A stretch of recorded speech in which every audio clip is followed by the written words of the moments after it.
Good morning, my lovely students. How are you? I hope you all are well and safe at your home. So, students, today we will continue the chapter number 5 in history, early empires.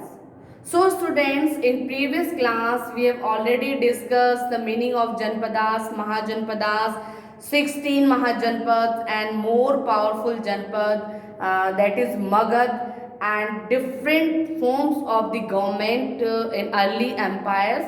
Two government basically, that is the republic or Ganrajya government, and second is monarchy government. And we have learned already about agriculture, iron of use of iron and paddy transportation in early empire, and what is the effect of the other part of the life in the early empires people, उसके बारे में हमने study करी. And today we will study about, discuss about some topics: taxation, trade and urbanization, society and religion. So let's start today's class. So first we talk about taxation. Taxation means जो public थी उसको revenue पे करना पड़ता था, tax पे करना पड़ता था as a responsible people, responsible citizen. In today's life we will pay the taxes, है ना, हम अभी भी पे करते हैं टैक्सेस को. सो टैक्सेस पे करना एक रिस्पॉन्सिबल सिटीजन का सिंबल है. एक रिस्पॉन्सिबल सिटीजन क्या करता है? टैक्सेस पे करता है. बट वो टैक्सेस जैसे आपके पास में सोर्सेज हैं और तब आप दे पा रहे हो. एक ऐसा भी होता था जैसे जो ब्रिटिशर्स थे वो हमसे ज़बरदस्ती टैक्सेस लेते थे अननेसेसरी, और जो कि अनइवन होता था, या कहेंगे उसको कि अन्यायपूर्वक जो बिहेवियर होता था वो हमारे साथ में करते थे, ज़बरदस्ती हमसे टैक्सेस वसूलते थे. अर्ली एम्पायर्स की अगर हम बात करें तो टैक्सेशन होता था उस टाइम पे. जो किंग होता था उसको नीड पड़ती थी, जो डिफरेंट डिफरेंट रिसोर्सेज हैं उसकी क्यों पड़ती थी? बिकॉज वो क्या कर रहा था अपने किंगडम में, अपने जो पीपल्स थे, अपने लोगों के लिए, वेलफेयर के लिए वो वर्क कर रहा था. उसके लिए टैक्स की नीड पड़ती, सॉरी मनी की नीड पड़ती थी. वो मनी उससे कहाँ से मिलती थी? सबसे बड़ा सोर्स था उसका टैक्सेस के थ्रू.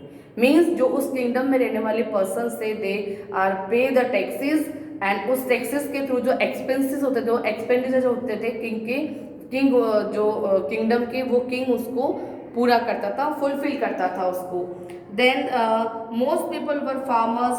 देन वो क्या करते थे? जो क्रॉप वगैरह होती थी उनकी, उसके बाद में ही टैक्सेस जो थे वो कलेक्ट करके पे कर पाते थे. बिकॉज प्रोडक्शन होगा उसी के बाद में वो लोग क्या करेंगे? अपना जो टैक्स है उसे पे करेंगे. जो किंग होता था, द किंग शेयर और the tax was fixed on 1/6 of the produce. 7 भाग was the corrected in kind and later on in cash. ठीक है, क्या होता था? 1/6 पोर्शन जो प्रोडक्शन हुआ उसका 1/6 पोर्शन मीन्स उसका 7वां हिस्सा जो था, 7 पार्ट जो था, उसको वो एज ए टैक्स लेता था. किससे? जो फार्मर्स होते थे बेसिकली उनसे लेता था. ठीक है, इसके अलावा जो किंग थे उनका कंट्रोल था इसके ऊपर. अगर वो उस वक्त नहीं दे पाते थे तो बाद में वो as a cash, in form of the cash में वो उसको कलेक्ट करता था. और जो एक अनदर टैक्स था दैट इज बाली. ठीक है, बट जो एंशियंट इंडियन टैक्स थे उसमें इसके बारे में क्लियरली हमको नहीं मिल पाई knowledge. So sometimes tax could be collected in the form of labor and was called vishti. This was like offering free services to the king. Means those person not able to pay the taxes, then वो क्या करते थे? As a worker, as a काम करने वाले के रूप में वर्क करते थे. और उनको क्या कहा जाता था अर्ली एम्पायर्स के अंदर? विष्टि. ओके, सो इस तरीके से टैक्सेशन का जो पूरा सिस्टम था वो अर्ली एम्पायर में इस तरीके से जो किंग थे उन्होंने बना रखा था. Next, trade and urbanisation. Trade मतलब जो भी चीज़ें, जो भी जो थिंग्स है, प्रोडक्शन है, अपने यहाँ पे ज़्यादा ग्रोइंग हो रहा है, देन हम क्या करेंगे? उसको नेक्स्ट जो किंगडम है वहाँ पर उसको हम सेल आउट कर देंगे. मीन्स क्या करेंगे? हम उसका एक्सपोर्ट कर देंगे. और कुछ चीज़ें जो कि हमें नीड है उनको हम क्या करेंगे? इम्पोर्ट करेंगे. ठीक है। ये प्रोसेस कहलाता है ट्रेड करना, ठीक है। और अर्बनाइजेशन जो है that is the another process, means इसके अंदर क्या होता था, अगर कंटेम्प्रेरी टाइम पे एट प्रेजेंट टाइम में हम देखें तो अर्बनाइजेशन का मीनिंग है कि those peoples live in village areas, rural areas, then move to urban areas for searching better education, better employment, better facilities, better livelihood means, ठीक है। उसके लिए क्या करते हैं, वो मूव कर जाते हैं गांवों से शहरों की तरफ। ये प्रोसेस ही कहलाता है अर्बनाइजेशन। सेम उस टाइम पर भी जो अर्बनाइजेशन था वो होता था, लाइक वो किसके लिए होता था, ट्रेड के लिए। अब जो एग्रीकल्चर था उसमें प्रोडक्शन जो था जैसे ज़्यादा हुआ या फिर सरप्लस उसका बच गया, देन उसका क्या करते थे, ट्रेड कर देते थे दूसरे किंगडम में, उसको क्या करते थे, सेल आउट कर देते और वहां से क्या करते थे, इनकम। ठीक, आज भी हम लोग ऐसे ही करते हैं, ज़्यादा जो प्रोडक्शन होता है, सरप्लस जो होता है, उसको हम क्या करते हैं, सेल आउट करते हैं। आज के जो फार्मर्स है वो भी इस तरीके से वर्क करते हैं, उनकी एग्रीकल्चर फील्ड पर उनकी नीड के अकॉर्डिंग जो लाइक वीट हो या पेडीज हो या कुछ भी अनदर थिंग्स हो, ज़्यादा प्रोडक्शन होने के बाद में अपनी नीड के अकॉर्डिंग रखने के बाद जो सरप्लस है, जो एक्स्ट्रा प्रोडक्शन है, उसको सेल आउट कर देते हैं। तो वो किसका पार्ट है, ट्रेड का पार्ट है। ओके, देन जो मर्चेंट होते थे, मर्चेंट जो पर्सन क्या करते थे, ट्रेवल करते थे एक प्लेस से अनदर प्लेस, किसके लिए, थ्रू ट्रेड। ट्रेड करने के लिए वो लोग एक जगह से दूसरी जगह मूव करते थे। वो लोग क्या करते थे, डिफरेंट डिफरेंट सिटीज़ में जाते थे या जो रिवर बैंक्स के एरिया थे वहाँ जाते थे।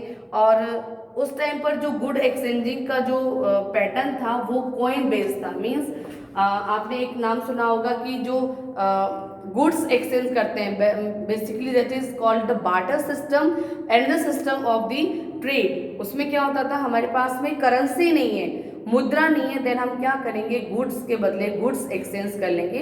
That is the called of the process barter system.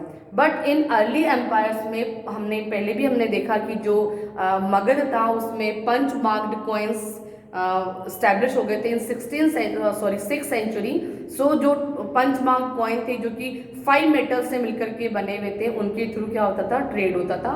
लोग सामान खरीदने के बाद में उसको देते थे उसके सामान के बदले में। उस टाइम पर काफ़ी गिल्ड्स जो कि श्रीन्स थे, जो मर्चेंट थे, उन लोगों ने जो एसोसिएशन बनाई थी that is called guilds, and उनको श्रीन्स भी बोलते हैं, ठीक है। जो क्राफ्ट पर्सन्स थे, आर्टिशंस थे, मर्चेंट्स थे, उन लोगों ने मिलकर के अपना ट्रेड और अपने ऑक्यूपेशन अच्छे से हो सके, उसके लिए क्या क्या पॉलिसीज हमको बनानी चाहिए, किस तरीके से हमारे ट्रेड को हाई करना है, इस तरह की बातें, इस तरह की प्लानिंग वो लोग जिस ग्रुप में करे थे दैट इज कॉल्ड गिल्ड्स। आज भी देखते हैं हम लोग डिफरेंट ग्रुप्स लोग बनाते हैं, लाइक जो मर्चेंट्स होते हैं या जो ट्रेड या जो व्यापारी होते हैं वो अपना एक ग्रुप बना लेते हैं, ठीक है।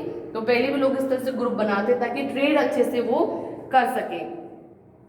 देन जो पॉपुलेशन थी वो धीरे धीरे इंक्रीज हो रही थी, गाँवों के लोगों की जो पॉपुलेशन थी इंक्रीज हो रही थी, और इसी इंक्रीज होने की जो वजह थी वो क्या थी, ट्रेड था। और इसी को क्या बोला गया है, अर्बनाइजेशन, ठीक है। विलेज की पॉपुलेशन कैसे ज़्यादा होगी, सपोज किसी पर्टिकुलर एरिया पर फर्टिलाइजर लैंड है, like bank of the river जो होते थे वहाँ पर मोस्टली पॉपुलेशन लिव करती थी। वाई, बिकॉज जो वाटर की अवेलेबिलिटी थी, लाइफ के लिए वाटर बहुत ज़्यादा प्रीशियस है, वाटर बहुत ज़्यादा नीडी है, तो हम क्या करते थे, वहीं पर सेटल हो गए। तो वहाँ पर एक तो प्रोडक्शन आपको हाई मिलेगा बिकॉज फर्टिलाइजर जो फर्टिलाइज लैंड है वो ज़्यादा वहाँ पर है, साथ ही साथ पानी की अवेलेबिलिटी है, वाटर की अवेलेबिलिटी, आपकी बहुत सारी नीड्स उससे फुलफिल हो जाती थी। इसलिए ज़्यादातर जो पॉपुलेशन थी वो बैंक ऑफ द रिवर्स के पास में ही पाई जाती थी। सो इस तरीके से ज़्यादा पॉपुलेशन होती थी वहाँ पर क्योंकि लाइवलीहुड के मीन्स ज़्यादा थे। सो ये जो प्रोसेस था दैट इज वो क्या कहलाया, अर्बनाइजेशन, ठीक है। सोसाइटी सेटअप की अगर हम बात करें तो जो जनपद और महाजनपद थे वो सिमिलर थे उस टाइम पर। Then later Vedic period the varna system that classify people into Brahmans, Kshatriyas, Vaishyas, Shudras. तो इस तरीके से भी सोसाइटी डिवाइड हो गई थी। सोसाइटी में एक हायरार्की आ गई थी, जो वर्क था उसका डिस्ट्रीब्यूशन हो गया था। लाइक किस तरीके से, जिस तरीके से एक ये ट्राइंगल होता है उस तरीके से सोसाइटी में जो 4 जो वर्णास थे उसमें डिवाइड कर दिया, ब्राह्मण, क्षत्रिय, वैश्य एंड शूद्र, ठीक है। इस तरीके से बना दिया गया। ये जो हायरार्की थी वो ऊपर से नीचे थी, मतलब ये सबसे हेड था, उसके बाद में उससे लो फिर उससे लो और फिर लास्ट में सबसे लो या सबसे छोटा जो पर्सन था या जो छोटी कास्ट थी उसे रखा। सबसे ऊपर कौन था? Brahmin, the top of the caste. ठीक है, सबसे अपर वर्ण सिस्टम में अपर पार्ट पे थे ब्राह्मण, then Kshatriya, Vysya and Shudras. ठीक है, इनके बारे में हमने प्रीवियस क्लासेस में ऑलरेडी स्टडी कर लिए कि किस तरीके से जो वर्ण सिस्टम था वो रन कर रहा था। इन 4 चैप्टर में भी हमने इनके बारे में स्टडी करी थी। Okay, then next is religion. जो रिलीजन था अर्ली एम्पायर में, उसमें बुद्धिज्म और जैनिज्म भी इंक्लूडेड था। बौद्ध धर्म और जैन धर्म का प्रादुर्भाव हो गया था, उनका उदय हो गया था, और इनकी जो टीचिंग्स थी उनका भी बहुत ज़्यादा इफेक्ट आया था ह्यूमन बीइंग की लाइफ पर। किस तरीके से आपको नॉन वायलेंस करना है, किस तरीके से आपको जो दया की फीलिंग है वो रखनी है अपने पास में, अपनी नीड फुलफिल होने के बाद में एक्स्ट्रा में आपको कुछ भी स्टोर नहीं करना है। ये सब नॉलेज हमको किसने दी? बुद्धिज्म और जैनिज्म धर्म ने। इसके बारे में अर्ली चैप्टर में हम और डिटेल में स्टडी करेंगे। Okay, so that's all for today. Next class we will discuss next topic. Thank you and have a nice day.